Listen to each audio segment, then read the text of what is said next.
Bayangkan, suatu pagi kamu bangun seperti biasa. Kamu mengucapkan selamat pagi. Tidak ada jawaban.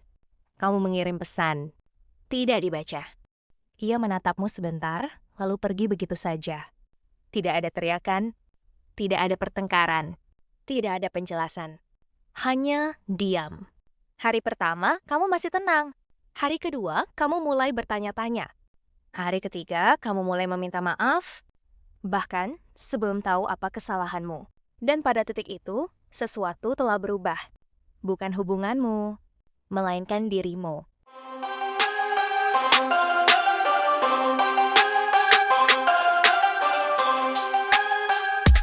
Yang lebih mengerikan, banyak orang menganggap ini bukan kekerasan. Padahal bagi sebagian korban, rasa sakitnya bisa bertahan jauh lebih lama daripada luka akibat bentakan. Mengapa manusia begitu takut didiamkan? Mengapa otak kita bisa menganggap keheningan sebagai ancaman?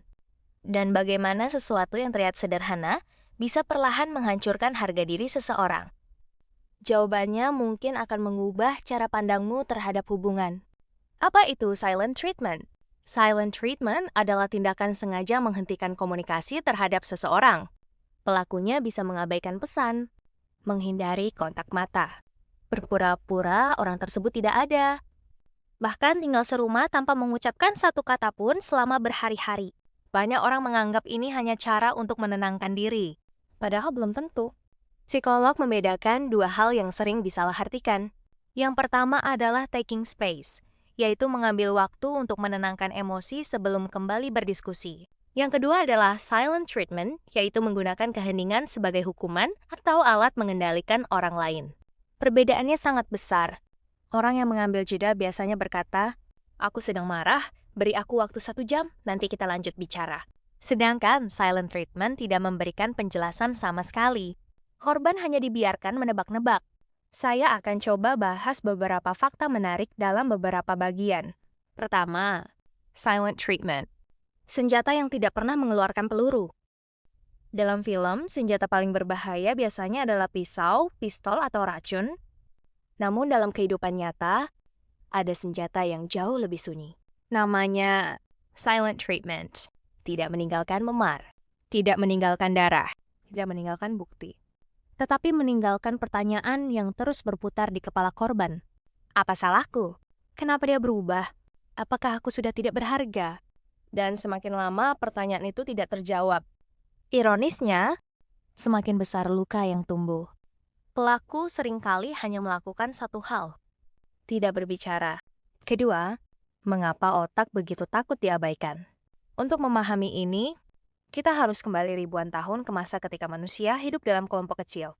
Pada masa itu, diterima oleh kelompok berarti hidup. Dibuang dari kelompok berarti kemungkinan mati. Tidak ada makanan, tidak ada perlindungan, tidak ada kesempatan bertahan. Meskipun dunia telah berubah, otak kita masih membawa sistem yang sama.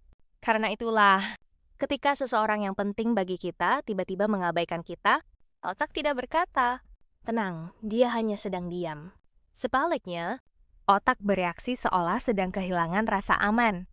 Jantung berdetak lebih cepat. Pikiran dipenuhi kemungkinan terburuk. Tubuh melepaskan hormon stres. Dan tanpa sadar, kita mulai mengejar jawaban. Inilah alasan mengapa didiamkan bisa terasa begitu menyiksa. Ketiga, hukuman tanpa vonis. Bayangkan kamu di penjara, tetapi tidak pernah diberitahu apa kesalahanmu. Tidak ada hakim. Tidak ada sidang. Tidak ada hukuman yang jelas. Kamu hanya dikurung. Hari demi hari, lambat laun, kamu akan mulai menghakimi dirimu sendiri. Itulah yang sering terjadi pada korban silent treatment. Mereka menjadi penyelidik sekaligus tersangka. Mereka mengingat setiap percakapan, setiap ekspresi, setiap pesan. Mereka memutar ulang semuanya berkali-kali. Dan seringkali, mereka menemukan kesalahan yang sebenarnya tidak pernah ada. Keempat, saat diam menjadi bentuk kekuasaan. Disinilah cerita berubah. Karena tidak semua orang menggunakan silent treatment untuk menenangkan diri. Sebagian orang menggunakannya sebagai alat. Semakin korban panik, semakin besar kekuasaan yang dimiliki pelaku. Korban mulai meminta maaf, mengalah, memberikan hadiah, menuruti semua keinginan. Bukan karena mereka salah, Tetapi karena mereka ingin keheningan itu berakhir, dan tanpa disadari, hubungan berubah menjadi permainan kendali. Pelaku tidak perlu berteriak. Keheninganlah yang bekerja menggantikannya. Kelima, kisah yang terjadi setiap hari. Seorang istri pulang kerja lebih malam dari biasanya. Suaminya tidak marah, tidak bertanya, tidak berteriak. Ia hanya diam. Saat makan malam, diam. Saat menonton televisi, diam. Saat akan tidur, tetap diam. Hari pertama, istrinya meminta maaf. Hari kedua, ia menangis. Hari ketiga, ia mulai yakin bahwa dirinya memang pasangan yang buruk. Padahal, suaminya tidak pernah mengatakan satu kalimat pun.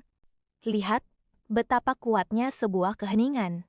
Keenam, silent treatment tidak selalu berasal dari orang jahat.